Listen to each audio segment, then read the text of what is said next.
বাড়িতেই আছো দেখি। চাঁদাটা দাও। এসো এসো বসো।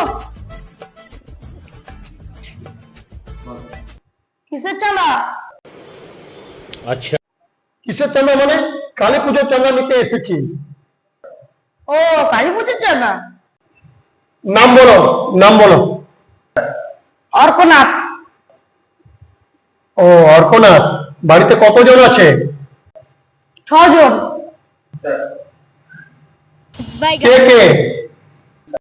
দিদা, দাদু, আমি, দাদা, মা, বাবা।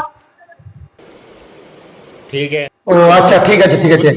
6 দুগুণে 1200 টাকা চাঁদা দাও। 1200 টাকা চাঁদা? তার মানে সবাই 200 টাকা করে? মানে এটা কি হলো?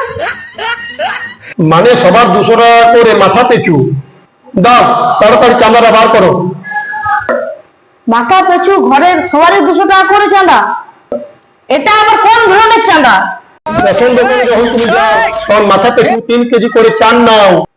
যখন তুমি ছেড়ে দিয়ে তো আসনি, তখন তুমি মাথা বুঝে নাও। যখন তো তুমি মাথা পিছু 3 কেজি করে চাল, তখন তো তুমি বুঝে নিয়ে তারপরে তো এসো। আবার যখন তুমি প্রসাদ খেতে যাবে তখন তো বলবে যে আমার বইয়ের দাও, আমার মায়ের দাও, আমার বাবার দাও, তখন তো তুমি আলাদা আলাদা ভাবে নাও না। আবার যখন তুমি প্রসাদ খেতে যাবে তখন তুমি খুব বলবে আমার বইয়ের দাও, আমার মায়ের দাও, আমার দাদার দাও। তখন তো তুমি বলবে না যে আমাকে একই জায়গায় দাও, তখন তুমি আলাদা আলাদা ভাবে নেবে। এবার আমরা সবাই ঠিক করেছি সবার ঘরে 200 টাকা করে মাথা পিছু চাঁদা নেব। দাও, তাড়াতাড়ি চাঁদাটা দাও। खत्म।